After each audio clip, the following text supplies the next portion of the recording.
صباح الخير أحبائي وأعزائي، كل عام وأنتم بخير. شكرا لمحبتكم، شكرا لكل المشتركين. سلام الرب يكون معكم، أمين. أنا سعيد جدا جدا إن المشتركين يعني بدأوا يزيدوا بدرجة جميلة جدا جدا، برغم إن كل فيديوهاتنا بتاخد يعني علامات صفراء، يعني إن فيها نوع من السياسة.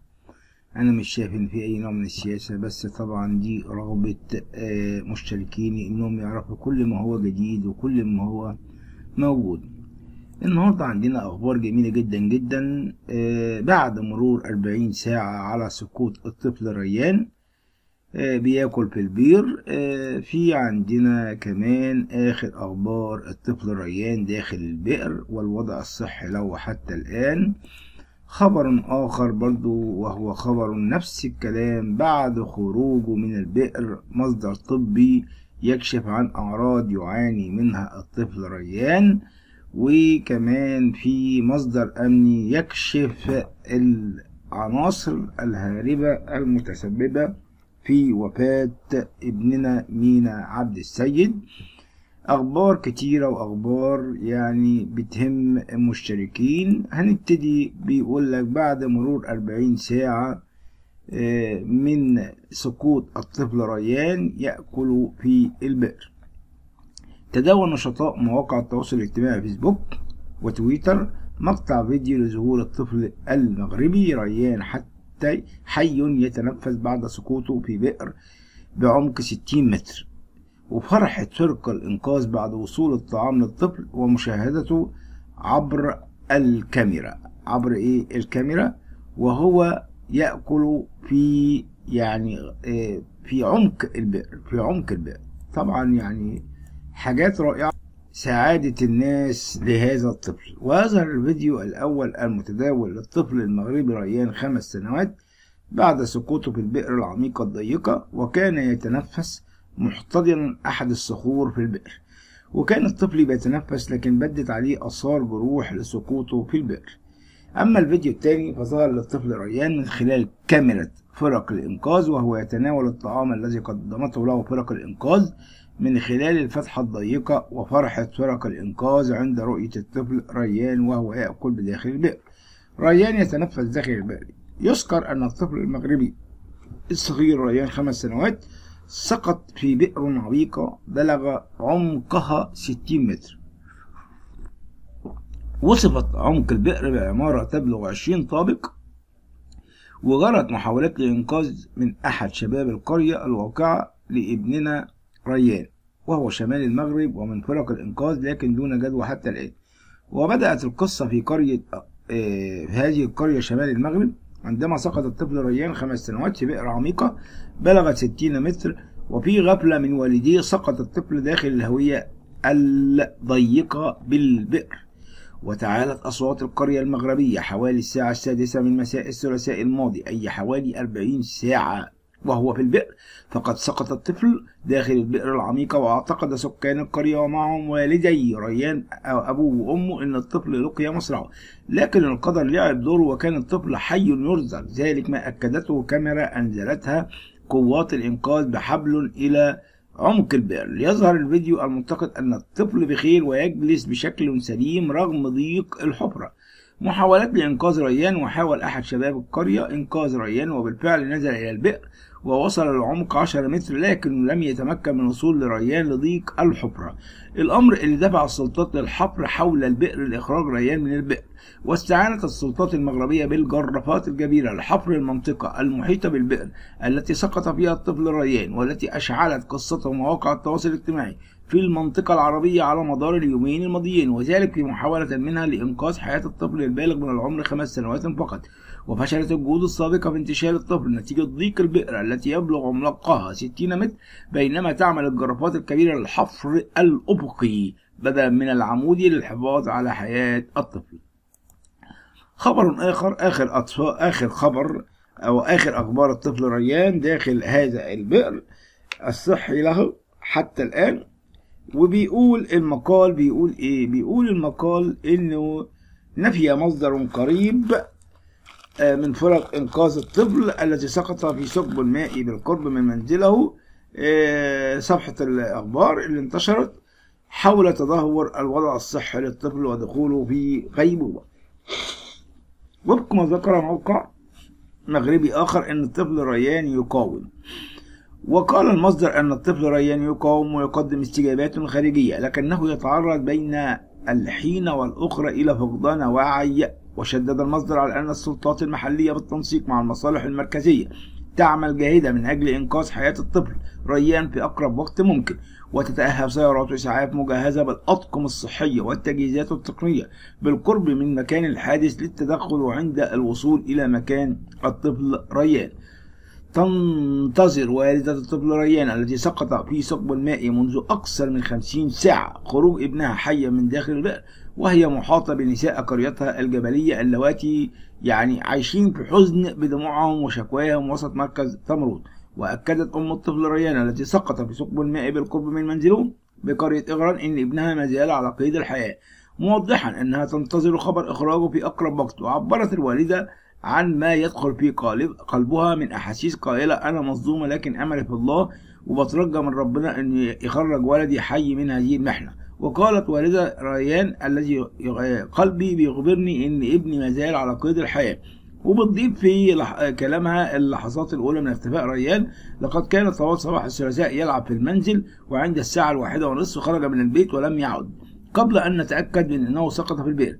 وقالت: أبتغي لقاء ولدي حتى إن كان ميتا، لقد أخبرني المنقذون أنه حي لكونه يتنفس حتى الآن، وأنا أريد ريان حيا إن كان أو ميتا. خبر بعد المجهودات المبذولة بعد خروجه من البئر. مصدر طبي مغربي يكشف عن أعراض يعاني منها الطفل ريان، هذا الطفل المسكين بعد خروجه من البئر. مصدر طبي يكشف عن أعراض يعاني منها. فقال الدكتور خالد أمل المندوب الإقليمي لوزارة الصحة في المغرب إن الأطقم الطبية المتربصة والمرابطة بعين المكان مجندة للمساهمة في إغاثة وإنعاش الطفل ريان بعين المكان فور إخراجه من البئر ونقل الطفل ريان للمستشفى. أوضح المندوب الإقليمي في تصريح لوكالة المغرب العربي للأنباء أنه سيتم نقل الطفل ريان مباشرة بعد إخراجه من البئر على وجه السرعة إلى المستشفى، موضحا أن هذه الجهود تتم بتكامل مع الجهود التي تقوم بها مختلف فرق الإنقاذ بإشراف المباشر من عمالة إقليم شبشون. وعن الأعراض التي تعاني منها عادة الأشخاص العالقون في أماكن ضيقة دون أكل ولا شرب ولا حركة، أبرز المندوب الإقليمي لوزارة الصحة أن هذه الوضعية قد تتسبب في ضيق في التنفس واكتفاف الجسم وبعض الالتهابات التي قد تكون نجمت عن الكسور التي تعرض لها الشخص أثناء سقوطه، موضحا أنه تم تعبئة الأجهزة الضرورية وفق السيناريو الأسوأ من أجل التكفل بهذه الحالة. كما تمت تعبئة مروحية طبية تابعة للدرك الملكي مجهزة بأجهزة الإنعاش من أجل تسريع نقل الطفل ريان إلى أقرب مؤسسة صحية. حفر يدوي. بدأت فرق الإنقاذ بالمغرب عمليات الحفر اليدوي بعد الوصول إلى عمق 32 متر بالموازاة مع الحفرة المحتجز بها الطفل ريان منذ 57 ساعة. وتستمر عملية الحفر اليدوي الجارية الآن لتمرين تقريبا، وهي المسافة التي ستمكن من الوصول إلى الطفل ريان. ويشرف على عملية الحفر إلى جانب أطقم الوقاية المدنية مهندسون وخبراء للحيلولة دون انهيار التربة سواء على الطفل ريان العالق بالبئر أو المواطنين بجنبات موقع الحفر.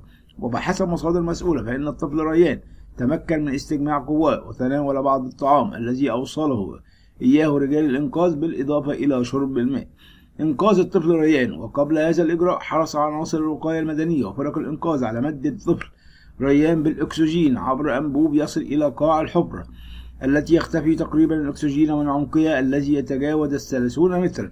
وبسبب تداعيات سقوطه في الحفرة الضيقة والعميقة كانت تحركات الطفل ريان بطيئة ومحدودة جدا في حين ظهرت على رأسه وجسده بحسب صور فرق الإنقاذ دماء ممزوجة بالتراب.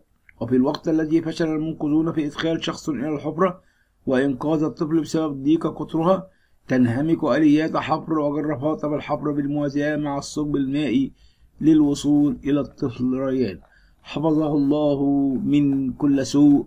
أشكركم على محبتكم ولكم مني كل الحب والتقدير، وسلام الرب يكون معكم أمين. لا تنسوا اشتراككم في قناتكم قناة الملكة والأمير، وسوف نويكم بموضوع أهم وأكثر وهو وفاة ابننا مينا عبد السيد الذي تبحث الأجهزة الأمنية عن سبب وفاته. حفظ الله مصر من كل سوء، وألف مبروك لكل المصريين على النصر القوي ضد الكاميرون التي كانت تعتبر المباراة حربا على مصر. إن مصر تحارب من جميع الأجرام الإرهابية، ولكن مصر قوية بشعبها، شعبها القوي، شعبها الوطني المواطنة الذي لا نفرق بين مسلم ومسيحي. إننا جميعا شعب واحد، إننا جميعا في محبة، إننا جميعا نعيش منذ أكثر من 1400 سنة مع بعضنا. شكرا لكم أحبائي وأعزائي، ولكم مني كل الحب والتقدير. وسوف نتحدث عن مينا عبد السيد اللي الأخ عمرو أديب حتى ما سمحش، ولا أي إعلامي فاشل ما اتكلمش عن الشخصية. شوفوا المغرب عملت إيه والإعلام عمل إيه عشان طفل وقع في حفرة، وإحنا مينا كأنه كلب ومات. يعني حاجة تحزن، حاجة إعلام فاسد، إعلام أنا يعني مش عارف أقول إيه، بس مش هقدر أتكلم أكتر من كده. سامحوني، ولكم مني كل الحب والتقدير، وسلام الرب يكون معكم، آمين. مساء الخير أحبائي وأعزائي، مع قناتكم قناة الملكة والأمير، القناة التي تعشق كل مشتركيها. النهاردة معانا مجموعة من المواضيع هنتكلم فيها. المستشار أحمد ماهر عبده يثير غضب المسيحيين بعد هذه الأقاويل، وشيء مزعج. مصدر أمني يكشف حقيقة ادعاءات العناصر الهاربة عن وفاة مينا عبد السيد. رد ناري من الكاتبة مرمر إدوارد على ما حدث في حلقة عمرو أديب حول مقتل مينا عبد السيد. مقال آخر بعد اختفائها في ظروف غامضة العثور على جثة الطفلة ساندي. مواضيع كتيرة نتكلم فيها. المستشار أحمد ماهر عبده يثير غضب المسيحيين بعد هذه التغريدة. بيقول أكتر الأشخاص الذين دفعوا عن المستشار أحمد عبده ماهر هم المسيحيين، وطالبوا بعدم حبسه ال5 سنوات بتهمة ازدراء الدين الإسلامي وبعد إلغاء الحكم عليه. ورفض السيد الرئيس عبد الفتاح السيسي التصديق على حبسه. كتب المستشار أحمد عبده ماهر عبر حسابه الشخصي على مواقع التواصل الاجتماعي تويتر: نحن أهل الإسلام لا يمكن أن ننحدر للقول ما تقول اليهود في سيدنا عيسى وأمه العذراء أبدا، فهم يقولون بأنه ابن زنا، ومع هذا تجد المسيحيون يعاملون اليهود أفضل مما يعاملوننا، ومع ذلك إلا أنهم لا يهتمون بديننا ولا بنبينا. وهذه التغريدة أثارت غضب المسيحيين وعدد كبير، وكانت وجهت الكاتبة فاطمة نعود الشكر للسيد الرئيس عبد الفتاح السيسي من خلال حسابها الشخصي على مواقع التواصل الاجتماعي فيسبوك لرفض التصديق على تنفيذ الحكم بحبس المستشار الوطني والمفكر الإسلامي أحمد عبده ماهر، قائلا: الحمد لله، خبر صار. رفض الرئيس المصري المحترم عبد الفتاح السيسي التصديق على تنفيذ الحكم بحبس المستشار الوطني والمفكر الإسلامي أحمد عبده ماهر 5 سنوات بتهمة ازدراء الأديان. وقالت: وتعاد محاكمته من جديد يوم 7 فبراير الحالي، وكلنا أمل في نصرة الله العدل الذي لا يخشى معه كيد الكائدين وظلم الظالمين. شكر الرئيس المثقف عبد الفتاح السيسي: نفخر بك رئيسا لمصر العظمى في الجمهورية الجديدة. ملحوظة لمن يسأل: ما دخل السيد الرئيس بالقضاء؟ لأن الحكم في هذه القضية كان في المحكمة المستعجلة أمن الدولة طوارئ دون استئناف ولا نقض، ويجب تصديق الرئيس على الحكم قبل التنفيذ. مصدر أمني يكشف حقيقة ادعاءات العناصر الهاربة عن وفاة مينا عبد السيد. نفى مصدر أمني صحة ادعاءات بعض العناصر الهاربة بالخارج حول ظروف وفاة المواطن مينا عبد السيد عطية، وأن حقيقة الواقعة تتمثل في سابقة قيام والده بالإبلاغ عن تغيب نجله عن المنزل، وأضاف المصدر أنه يعاني من بعض الاضطرابات النفسية والعصبية وحالات اكتئاب وضعف في الإبصار بسبب ضمور بخلايا المخ منذ ولدته. وبتاريخ 29 يناير الماضي عثر أحد العاملين بمحطة الصرف الصحي بحدائق أكتوبر بالجيزة على جثمان المذكور داخل بيارة الصرف الصحي، وقد تعرف أهله عليه وتم اتخاذ الإجراءات القانونية، وتولت النيابة العامة التحقيق. حفل زفاف عريسة السما. جنازة مينا كانت حفل زفاف عريسة السما، والدها بكى وسط جموع المعزين. عاوز أعرف الحقيقة مات إزاي، فالغموض اكتنف هذه الواقعة، والأب يؤكد ما عنديش مشكلة إنه يكون وقع في البير غصب عنه، بس لو حد اعتدى عليه أو وقعه دون قصد. عاوز أعرف اللي حصل علشان لا أسأل عنه يوم الدين. مينا الحاصل على بكالوريوس زراعة لم يكن لديه عداوة مع آخرين. والده يصف بأنه كان شبه الملائكة بأعماله، معاه الكتاب المقدس قديم وجديد على طول في شنطته، وله صلوات كثيرة في اليوم. ده بتاع ربنا، ده بتاع السماء. يدخل أشوف أوضته يبكي زي العيال. والد الشاب العشريني ينتاب إحساس فقدان فلذة الكبد بصوت مبحوح. يدخل يشوف أوضته يبكي زي العيال الصغيرة، مش هقدر أعيش من غيره، بيبوس هدومه حتة حتة. لم يصدق الأب اختفاء ابنه 7 أيام، ثم العثور على جثته متحللة بعد رحلة بحث طويلة ولف على أقسام الشرطة. يتذكر تفصيل المكالمة الأخيرة مع ابنه يوم الاثنين اللي فات. اتصل على الساعة 6:06، كان خارج من عمله بعدما خد أوراقه وأنهى علاقته بالمكان، وقال لي أنا راجع على البيت، ومن ساعتها اختفى لحد ما لقيناه جثة. آخر يوم شغل المينا اختفى وعثر على جثته بعد 7 أيام. مينا وفق والده ساب شغله لأن جسمه كان ضعيف، وهو اشتغل بالمحل يومين وبعدين عربية داست على رجله، فخد أجازة 4 أيام ورجع تاني اشتغل 3 أيام، وخد أجازة 11 يوم علشان أعياد المسيحيين، وبعدها قرر ترك العمل باتفاق بينه وبين الإدارة. ومع وجود آثار تشبه الحروق على جسد مينا، والده لم يتهم أحد بعينه بمحضر الشرطة، لكنه في الوقت نفسه عاوز أشوف فيديوهات أو أي حاجة تؤكد إنه وقع غصب عنه، ولو حد عمل فيه كده يتقبض عليه. والد مينا أثناء حديثه للمصري اليوم: لقينا الجثة داخل البير. الكنيسة اللي اعتادت مينا الصلاة بها الناس فيها كانت هتموت عليه. الكنيسة كانت مليانة. والده بيشير إلى ابني ما كانش بيحب الأرض، كنا بنقول عليه إنه بتاع السماء.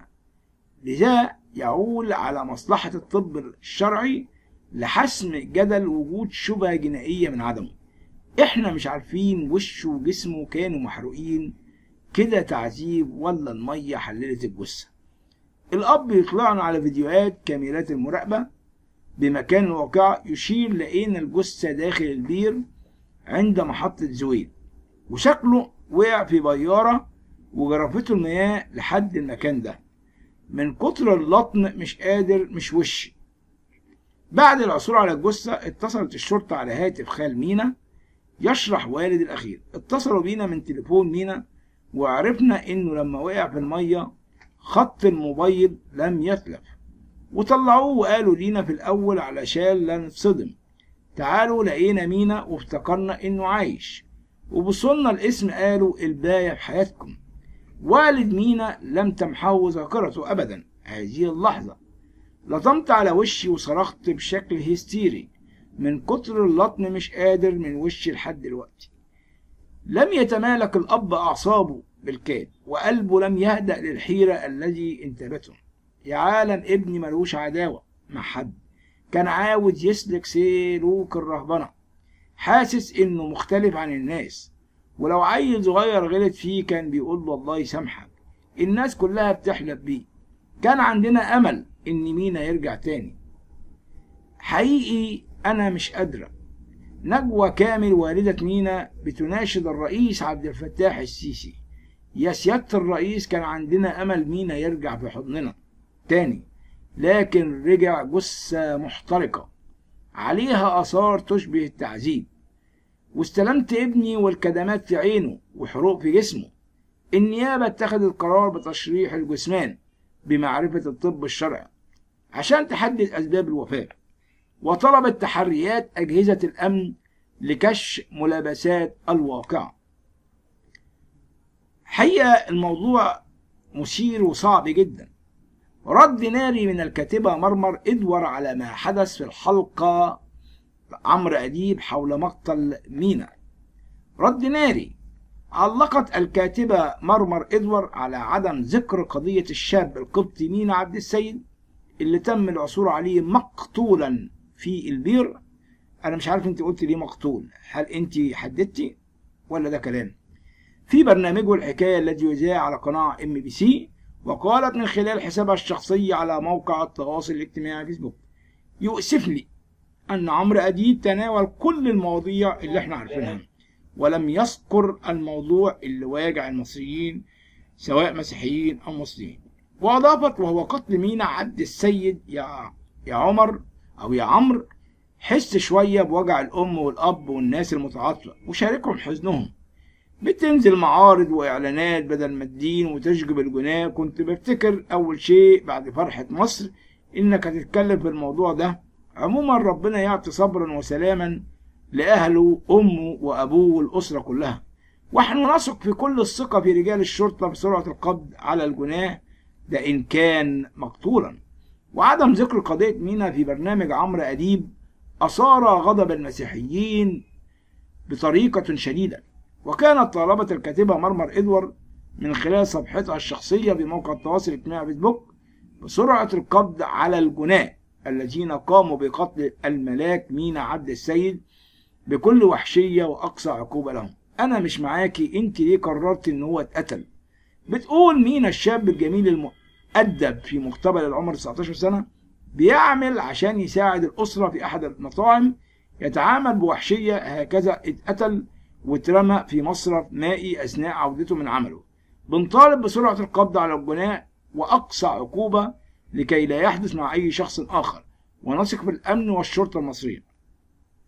وقالت: بنصلي لوالديه بالصبر وهذا الشهيد في مكان أفضل من أتعاب ووحشية العالم، ولكن حق مينا لازم يرجع. على أي أساس قررت إن مينا اتقتل؟ أنا معرفش. واضح إنها شغالة رئيسة نيابة ولا شغالة محققة.